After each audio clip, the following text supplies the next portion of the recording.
Our next speaker is Marc Randazza. Randazza. He's Italian, I think. He studied journalism at the University of Massachusetts. He earned his Juris Doctor degree from Georgetown University Law Center. He received a fellowship from the Brechner Center for Freedom of Information at the University of Florida. He's taught law at Barry University School of Law in Orlando, Florida. He's worked as a journalist and a mariner in various places from Washington, D.C. to Rome to Palermo. He's a frequent panelist at legal conferences. He's licensed to practice law in Nevada, California, Massachusetts, Arizona, Florida, and before the Supreme Court. His focus is on legal issues surrounding freedom of expression, intellectual property, and internet law. Folks, please welcome to the stage, Marc Randazza.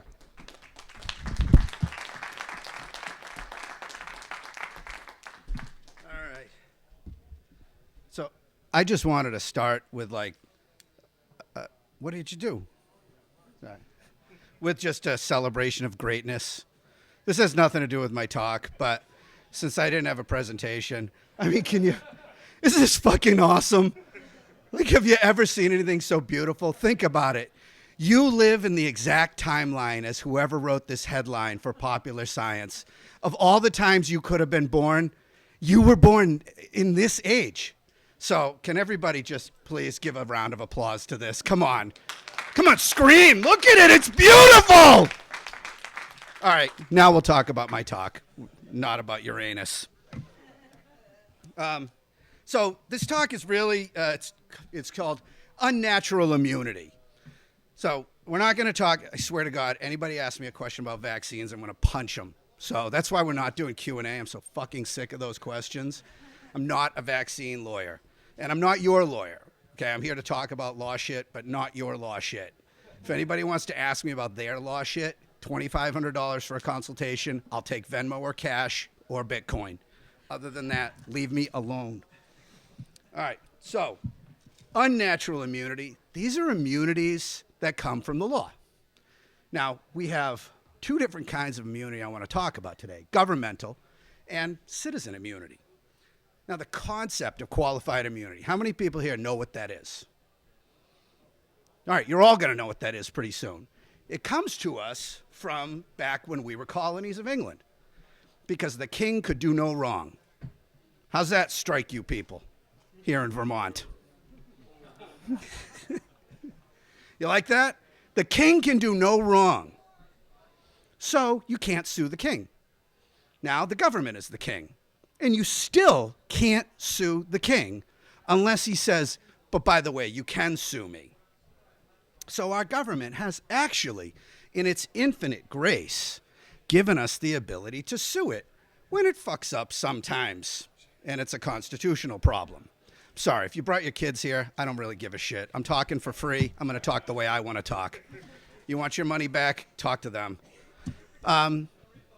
So when you have this government grace that you can sue them, if they violate your First Amendment rights, for example, it is now tempered by judges who are our new kings, who have said, well, not really all the time. All right, so when government immunities like this have come into play, what you have, oh, look at that. Me in my Palermo jersey. Don't I look fucked in that? I look like I just came out of like a boxing match and beat. I think I did. So this judicial doctrine says that, well, we don't really want to let you sue the government unless they really messed up in a way that everybody would have known they messed up. Really what they say is you have to have a clearly established right and a clearly established violation of that right. Now, I want you to kind of do this sketch in your head. So the ways that this has been used is it almost creates a self-perpetuating, perpetual motion machine of immunity. Because if someone's immune, then there's no case that says they can't do it. But if there's no case that says they can't do it, they continue to have qualified immunity. See how that works? It's a good thing that we are no longer a monarchy and we have a so-called democracy where you have the people ruling and not the king, right? Same damn thing. So I'll give you an example of some cases where this qualified immunity has come into play. Corbett versus Vickers was one where officers arrived at a potential crime scene. Okay, they had a 911 call. They showed up. They told a grown-up and 6 little kids, lay down outside in the grass. At gunpoint, of course. During that incident, the family dog ran by, and a cop decided to shoot the dog. Because, as you do. But he missed the dog and hit one of the kids. So, would you imagine that something like this might draw the attention of an industrious lawyer who might seek to recover some kind of compensation from the government? Right? Damn good case, isn't it? Yeah, you should be salivating at it. Well, can you think of a reported decision? Zach, you're an attorney. I think a better one than me, actually. This kid's the next Jedi, I swear to God. I've known him since he was 16, and he was better than me at 16. But now, I look up to him. Zach, can you think of a case that has that precise fact pattern? No precise fact pattern? Qualified immunity. How was the cop supposed to know that shooting at the dog running by and then accidentally shooting the kid laying in the grass was going to violate anyone's rights? There is a presumption that law enforcement is, I'm not supposed to use that word, so, use whatever fucking word you want. I would say it is a presumption that law enforcement is mentally impaired, blind, deaf, and dumb. How could they have known? He's entitled to qualified immunity. Same state where Michael Vick lives, so if you put the dogs into a fight, you can't do that. But shooting a kid, that's another story. All right, again and again, there was a guy locked up in prison. They put him in a solitary confinement cell. Did not feed him, let him use the toilet, give him water. 8 days. When they finally get there, the guy's dehydrated, unconscious, and covered in shit. Who knew that was a violation of his rights? Because there's no case directly on point that says that's a violation of his rights. Now, look, some people, kind of would say, I think that qualified immunity is sometimes not a terrible doctrine, right? You also don't want your police to show up to an active situation and say, well, before I do anything here, I need to call my lawyer. You don't really want that. However, when you've got time to think about it, like 8 days to think about maybe we ought to feed the guy, give him some water, or at least take him out and let him wash the shit off of himself, you probably have time in which to say that qualified immunity evaporates. Personally, I don't think qualified immunity should last longer than, say, 30 seconds. If you got longer than that to think about it, you got enough time. But, I'll give you even an hour to think about things. Now, this is not just in the police context. Those are contexts where it's kind of obvious that there's a problem because it's a life and death situation. But this is going all the way down to everybody who draws a government paycheck. So I'm seeing this raise its head in school committees an awful lot. All right. I don't get a lot of calls about insane school committees in New Hampshire, although I'm sure you have them. They have gone batshit crazy in other places, and it does not matter. I've got a guy in Maine who put in public records requests because they were handing out a book teaching kids how to give a blowjob at 12 years old. I think that's premature. I'm not a prude, but that's a little young if you ask me. And, but it was okay because it was how a guy could give a blowjob to another guy, not dirty straight sex. So this is fine. Now, this guy was upset about this, which I can understand. There's reasonable minds that could debate this. Asked for public records about it. The school district decided that this was hate speech. Remember that little topic from Zach's? You look confused. How is a public records request hate speech? Because we're the government, we're the king, and we can do no wrong. So they sued him. All right. Same district also barred him from speaking at public meetings. No speaking. You can't. You know why? because we don't like what you have to say. What happened? Hey, we sued them, we won. The government had to pay us a bunch of money. It worked out well. But remember also, all of these people who are working there, even if they get qualified immunity, even if you can get past that, which occasionally cases do get past qualified immunity, where's their accountability? They still get reimbursed by the government, so they can act any way they want, and there ain't much you can do about it.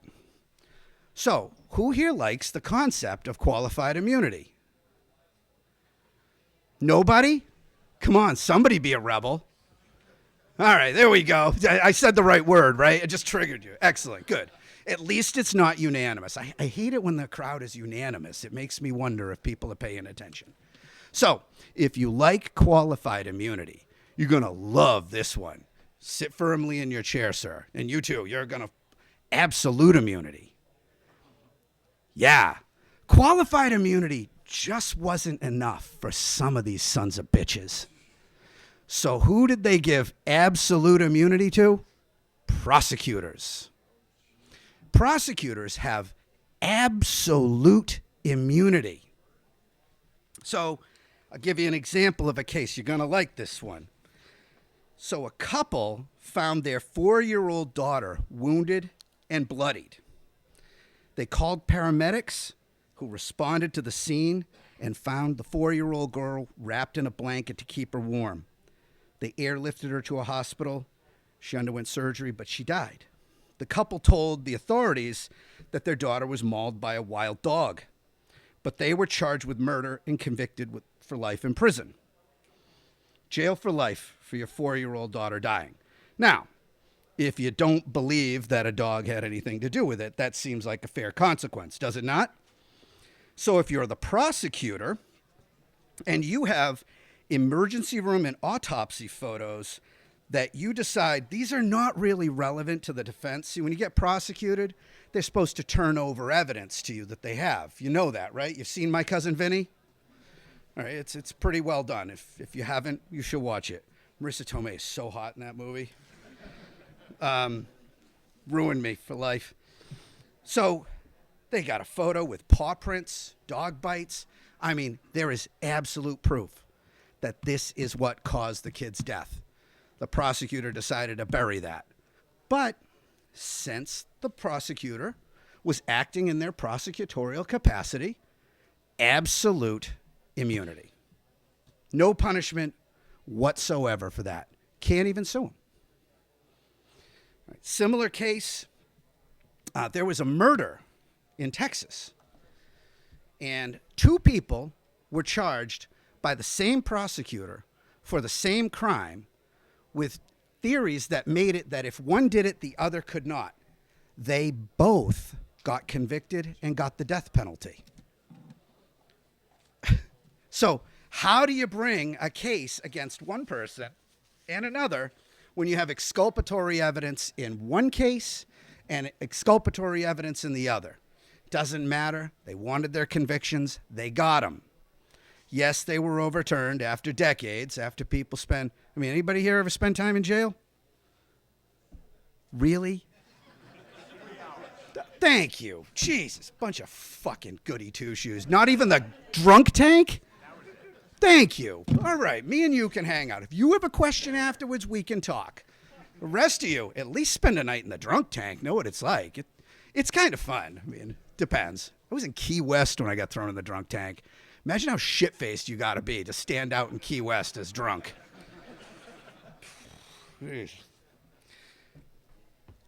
Anyway, yeah, both of them, both in jail. There's another case, People versus True Love, where in that case, the prosecutor, in her closing argument, praised the witness for coming forward despite explicit threats to her and her family by the defendant and his associates.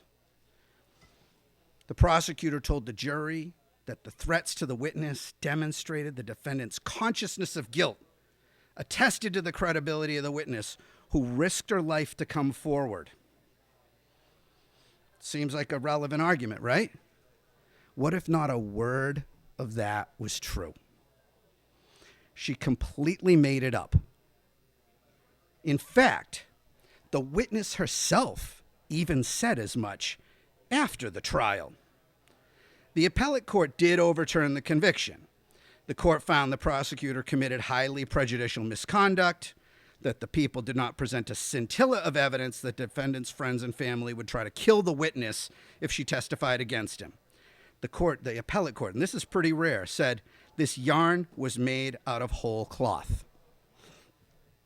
Now, when you get charged with a capital crime like that, what do you think happens? What do you think happens when they first bring you in? What do you get? Zach? A plea bargain or bail, if you can come up with it. I mean, I know people who are in jail right now on pre-trial detention for serious crimes that they absolutely say they didn't commit. 5 years and going right now. $1 million bond. They can get out anytime they want as soon as they can post $1 million. So you got your pre-trial detention. Then you got your post-trial detention.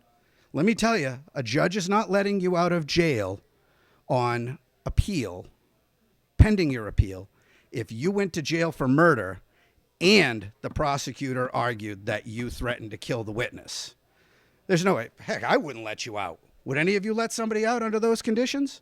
So yeah, after pre-trial time in jail, after the trial, after the front page headline that says you're guilty, after the front page headline that says you're convicted because you threatened to kill the witness, after the appeal, 7, 8 years later, come right back out and start your life up again. You'll be fine.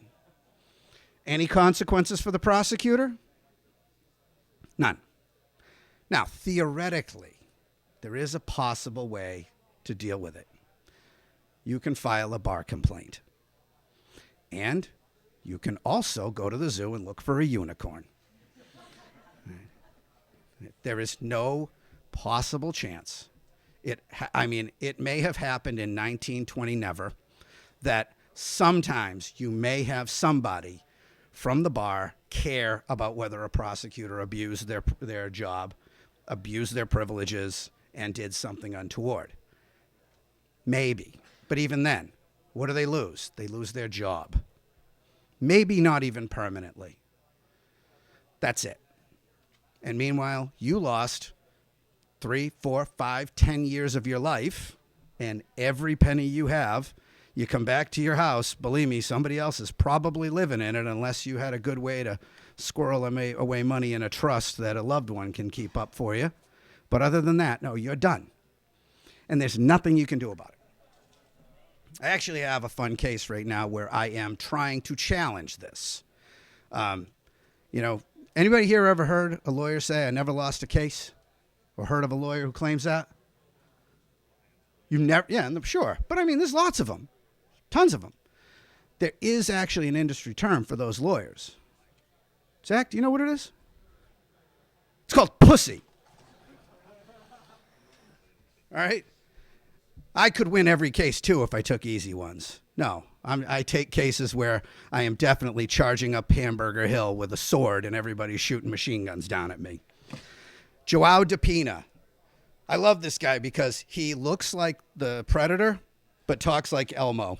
That's what my daughter said that to me one time. My daughter's 14 and an intern at the firm, and I can't shake that. But he's this guy who has. Anybody ever heard of Rachel Rollins, the U.S. Attorney for the state of Massachusetts?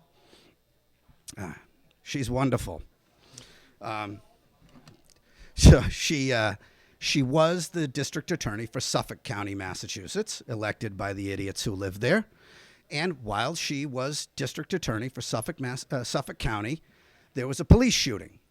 Mr. DePina is a little dissatisfied with Ms. Rollins, despite having worked on her campaign, voted for her, and fundraised for her. He kind of noticed that when his brother got murdered, the DA's office didn't really care, didn't really put much attention into it. Noticed that the DA's office was letting violent criminals back out on the street and not really taking care of police officers. Mr. DePina is not from your normal let's overfund the police demographic. Mr. DePina is an immigrant from Cape Verde Islands. He is an extremely a liberal person, was very much in favor of Rachel Rollins until he started to see the damage that her administration was doing. So she came to a press conference in the middle of the street in Dorchester, Massachusetts, and he came to heckle her. Can you heckle the king? You cannot heckle the king. What happened? 3 days later, he was charged with attorney intimidation under the witness intimidation statute in Massachusetts. And it's a very clever use of the law because in Massachusetts, we have district court and then we have superior court. Superior court's supposed to be a little more serious. Superior court's where you go if you can face more than 6 months in jail. District court, I don't know. I don't know the theory. I mean, the judges are just as good in either one or bad, depending on how you look at it. But district court, you don't go there if you're facing more than 6 months, unless it's under this particular statute. Then you can go to jail for 10 years from a district court judge. So he's facing 10 years in prison for literally heckling her. That's it. She got pissed off. So prosecuted for that. I wind up going to court for this guy. He does not want to take a plea bargain, which God bless him. And I talked to the prosecutor out in the hallway, and I looked at him. I said, look, man, look, between you and me, I understand. You want to do a favor because she's now the rising U.S. attorney for the District of Massachusetts. But come on, how long are we going to put this up? He got very, very mad, like got right into my face about that and said, you know, I'm offended that you would suggest that. We go through this court hearing. Judge says, and now this never happens. Or it never happens. Because what you have is you have a probable cause determination before you're charged. Usually you get a chance to go to that, but on this one, they just skipped that step. They just rubber stamped the probable cause, and here he is charged. Motion to dismiss an already probable cause determined criminal charge. You can't win that. That's stupid to do that. So I did it. And the judge actually agreed and said, I can't see anything here that rises even close to the example of probable cause. I nearly shit my pants. I was like, this just does not happen. You can't do that. And I'm not that good, believe me. I just, you know, sometimes I do things that I don't know I can't do until after I do them. And then, you know, it's that confidence that comes from not knowing what you're doing. It's extremely useful. So to whatever extent you may have a challenge ahead of you, fail to research what that challenge is so that you can visualize nothing but victory. It's amazing how it works. So, I mean, life advice for you.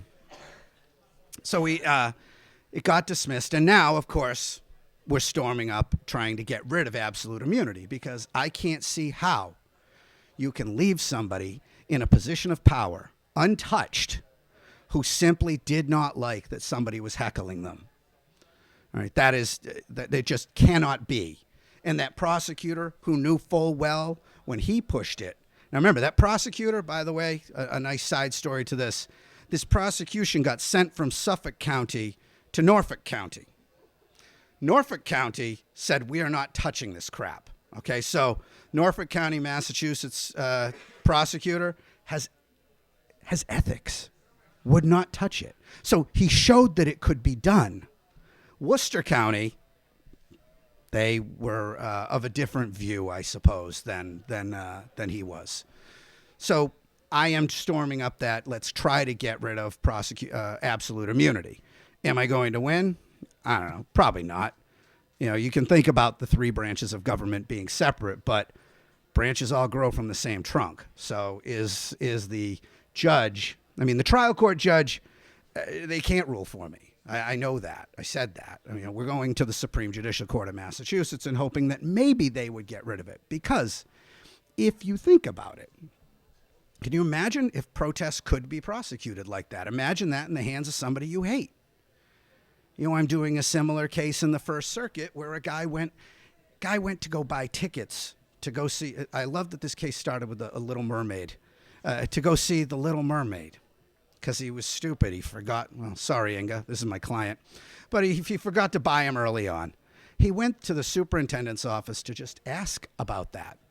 He's like, hey, can I get some tickets to my daughter's play? And he was filming it openly. You're allowed to do that. You can walk around. See, like back there. She doesn't have my permission to take a picture, but I can see she's doing it. It's fine. I'll pose for you later. But I can see that she's doing it. It's not surreptitious. So I got no beef with that. I am not allowed to have a problem with that. If I don't like it, I don't have to stand around in public. So he videos this. Then he goes home and posts it on Facebook. He immediately gets a threat of prosecution, criminal prosecution for violating the Massachusetts Wiretapping Act. You look confused. Yeah, that probably shows you're not an idiot. Probably. I'm reasonably certain. So, yes, violation of the Massachusetts Wiretapping Act. We file suit, of course, because he's violating this guy's First Amendment rights. Now, there are 2 appellate decisions in Massachusetts that both, I don't know why they had to do the second one, but the first one they did was called Glick versus Kniff. It was like from 20 years ago.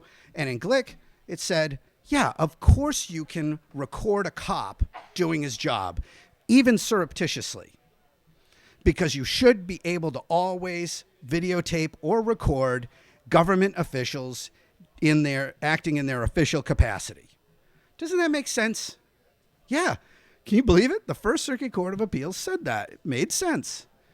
Then for some reason, a couple years later, they had to say, hey, we already told you this is clearly established. It actually got around qualified immunity because they had another prosecution against somebody who did the exact precise thing that Mr. Glick did. So there are holes in qualified immunity. And that case said, to be clear, this isn't limited to police. This is limited to anyone. District of Massachusetts dismisses the case, saying there's no case on point that says videotaping government officials and then publishing them on Facebook is a clearly established right. So that'll never be done unless this gets overturned. Why not? Qualified immunity. What's great is that, I don't know how much more clearly established you got to be than to publish lawfully obtained information. Anybody here ever heard of Daniel Ellsberg, the Pentagon Papers? All right, good. I'm glad more people have done that. More people have heard of Daniel Ellsberg than have been in the drunk tank in here, right? I thought this was New Hampshire. Come on. Can you go get some fun people from out there? So, in the Pentagon Papers case, it was top secret documents stolen from the government, given to the New York Times and the Washington Post, and they said, screw you, we're publishing it. And the Supreme Court held that they could do that because ostensibly we live in a free country. But the video asking about Little Mermaid tickets, that's a bridge too far, Mr. Berger. That is not clearly established. If you had stolen top secret documents and published them on your Facebook page, you might be okay. But not Little Mermaid discussion. So, what else we got here? So I could tell you more horror stories about qualified immunity, but instead I want to talk to you now about our immunity. Because we have some immunities. Well, you don't, because you live in New Hampshire. Live free or die my ass. I talked about this last year. And you know what? There were a couple of legislators here about anti-SLAPP laws. Immunity for your free speech rights. You know how many of them did anything? None. Are any of them in here right now? Good. Fuck them. All right? Seriously. Anybody who was here last year and listened to this and didn't do anything about it, don't donate to them, don't vote for them. And some of them are out there. You guys have the worst anti-SLAPP law in America. That means it's a law that gives you immunity from baseless lawsuits based on your exercise of your First Amendment rights.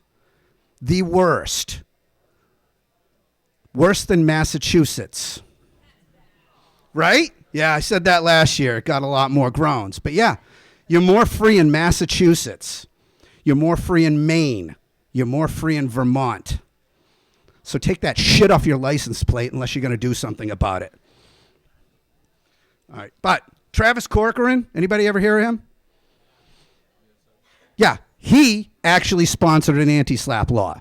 So write campaign checks to him, vote for him, support him. But everybody else, ask him, what the hell are you doing? How hard would it have been? I wrote the damn thing for them. I sent it to them.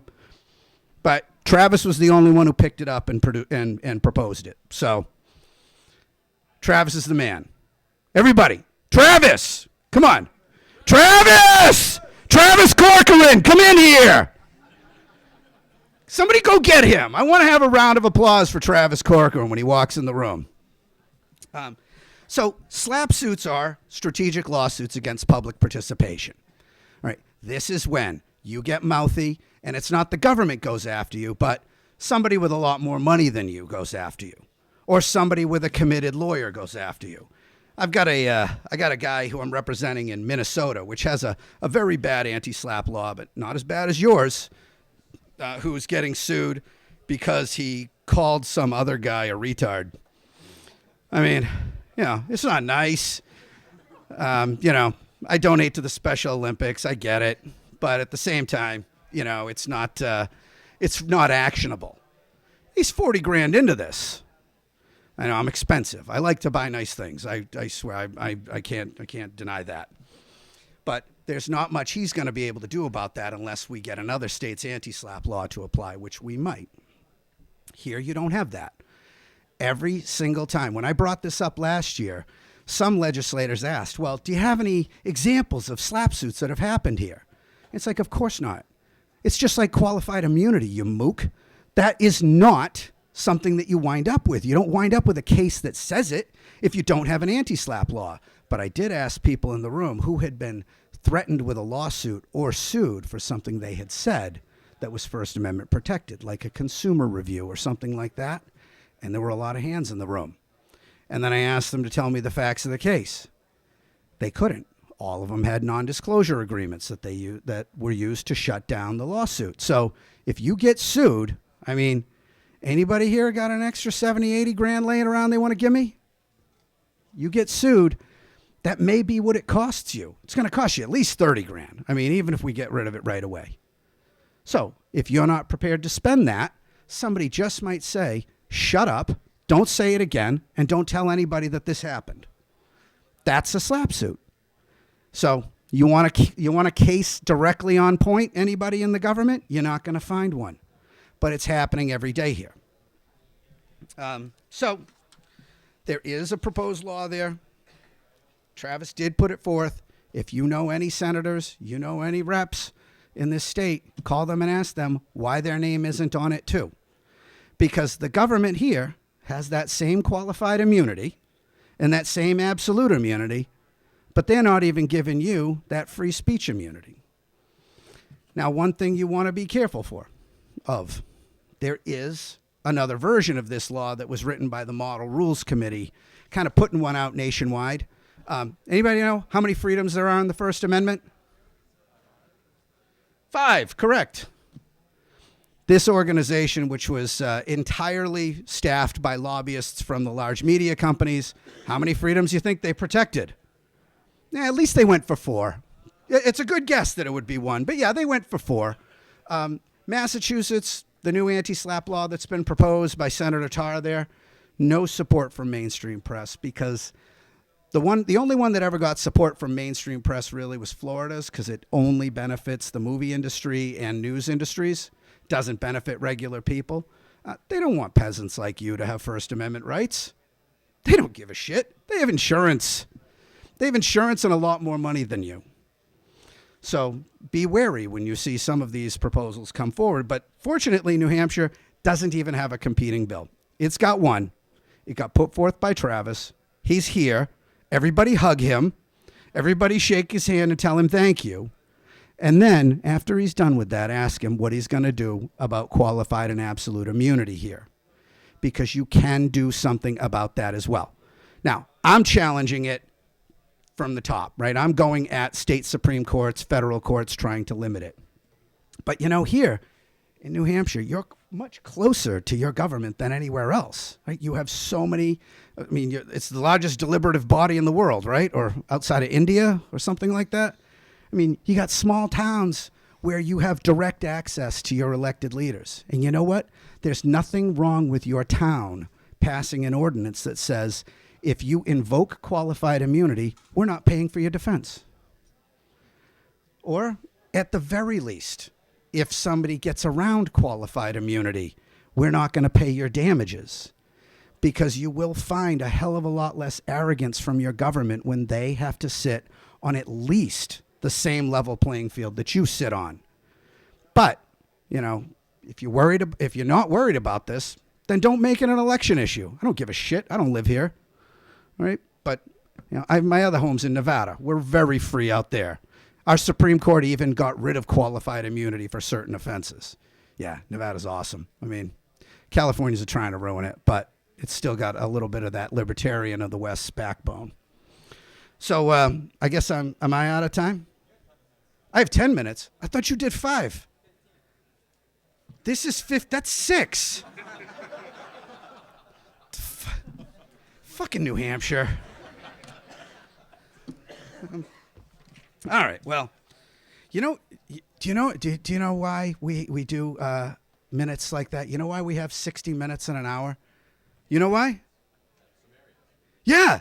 Some guy in ancient Babylon was counting. You got 4 fingers with 3 segments each, counting with his thumb and then doing this because your fingers were an abacus. Isn't that weird?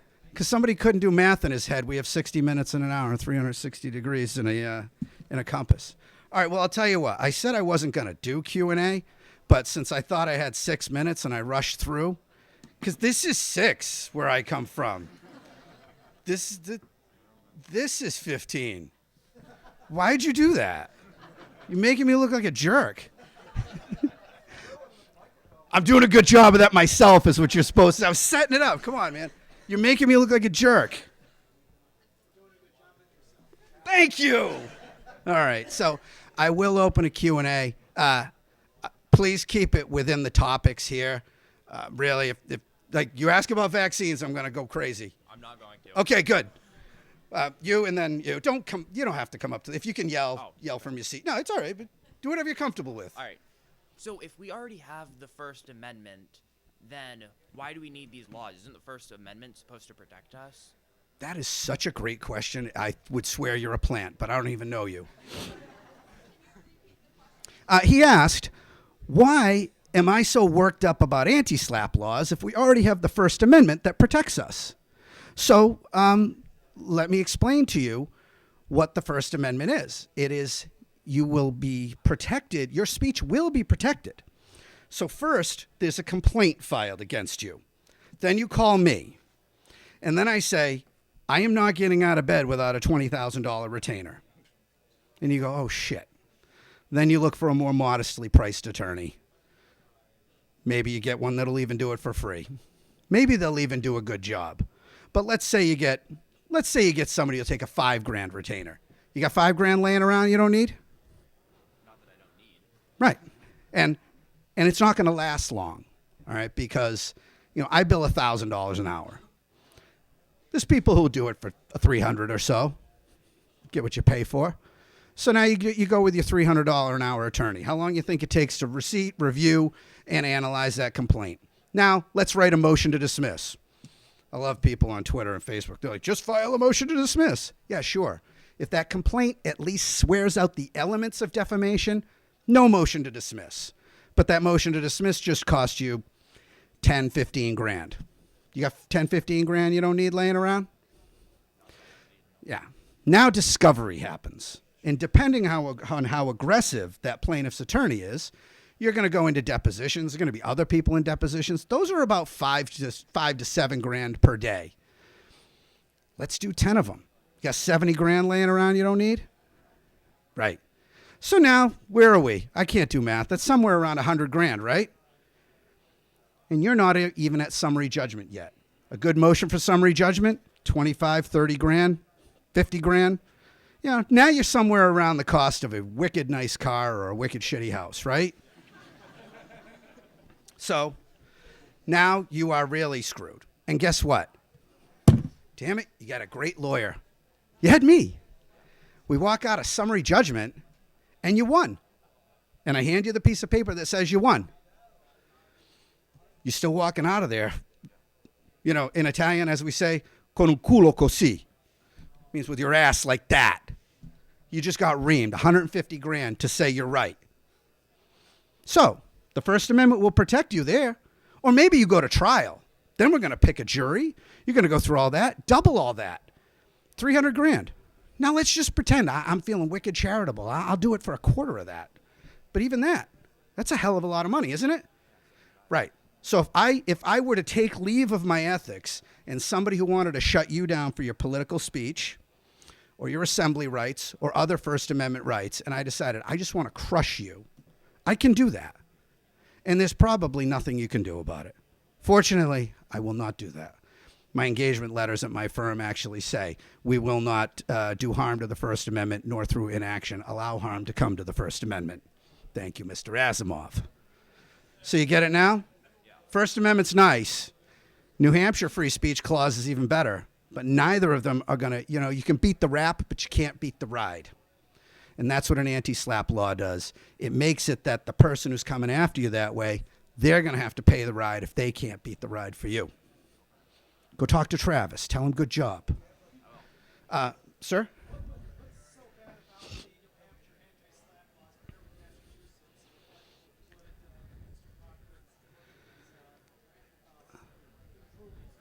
The New Hampshire anti-SLAPP law is extremely limited. It's only relevant if you are in the midst of petition.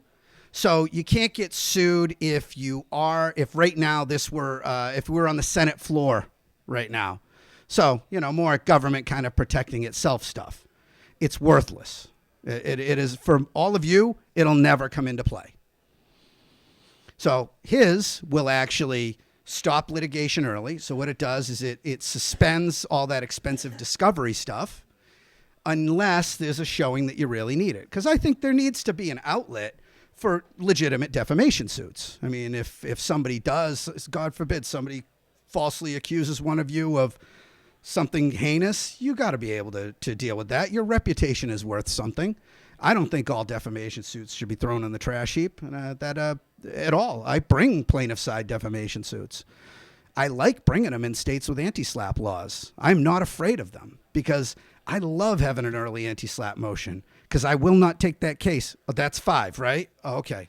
I will not take that case. This, so minus that, that's 5. So if I get through that early on, that sends a very clear signal to the judge and the court and the other party that, hey, we have a supportable case. But the really important elements of it, the most important elements of it are, 1, it shifts attorney's fees to the bad guy. All right, if you bring an unsupportable suit to shut down somebody's First Amendment rights and this law passes, the other guy has to pay it.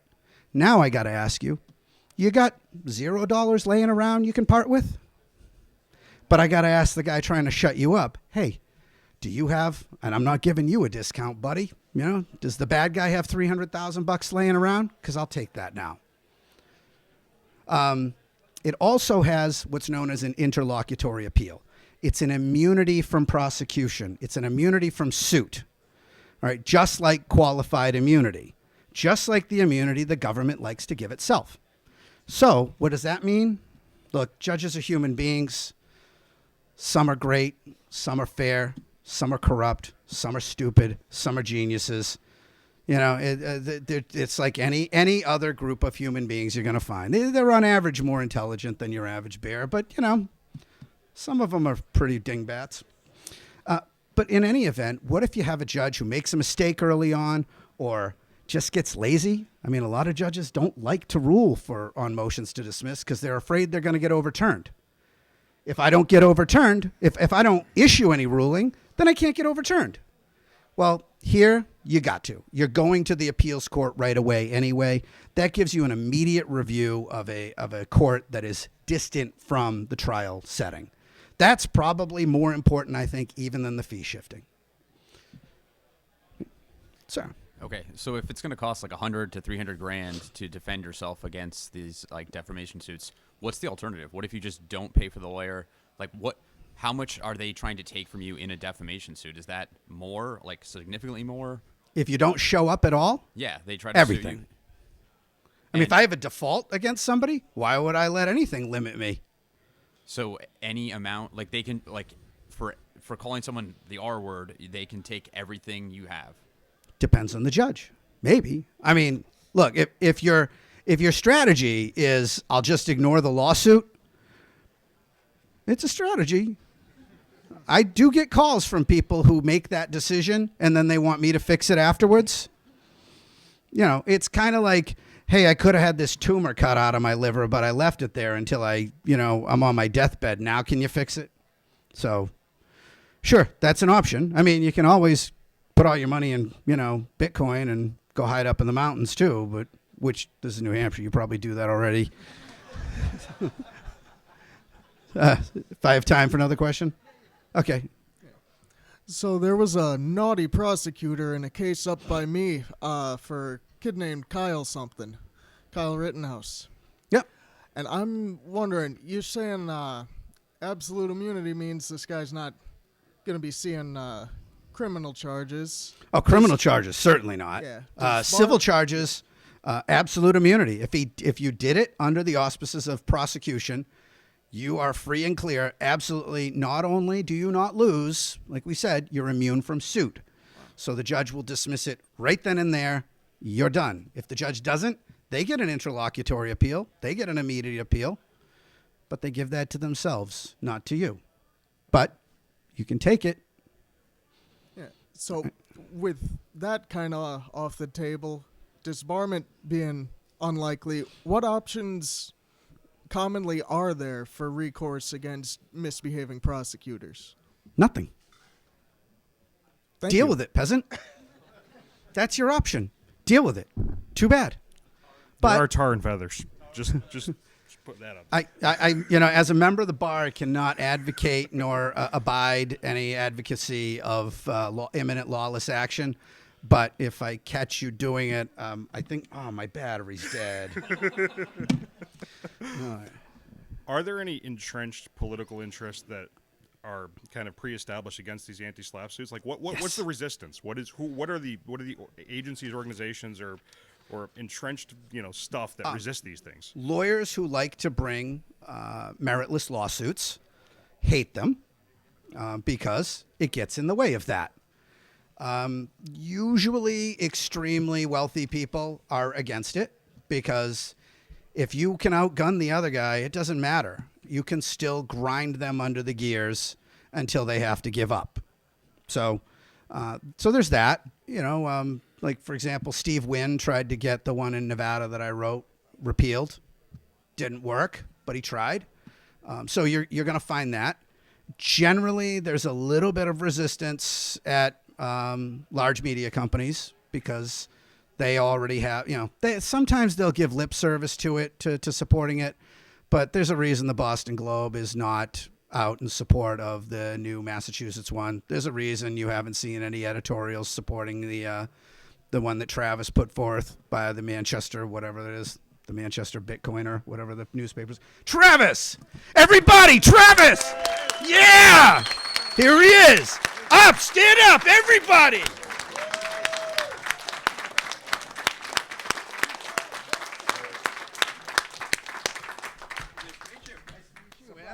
So this is the man. This is the guy who put forth the anti-SLAPP law for New Hampshire. So next year I'm going to be back here scolding you again if this isn't passed. If this isn't passed, it's probably because you didn't make phone calls. Or because I screwed up. So this is my first year in the legislature. And Shh. I'm working the floor right now to meet other libertarian legislators and hopefully reach out to some Dems because this is a bipartisan thing. It should be. Yes. So no promises for this year. Okay. It's an ongoing fight. We're going to make it happen. All right. Well, I will not get that mad at you next year if you don't have one by then. But this is like, everybody see Fight Club? They take the guy out who wants to be a veterinarian. I'm going to check on you in 2 years. And if you have not passed an anti-SLAPP law here, I'm going to go, and there's only like 80 of you here, so I'm going to chisel live free or die off every one of your license plates because it's a fucking lie. You got 2 years, Travis. All right. Thank you, everybody.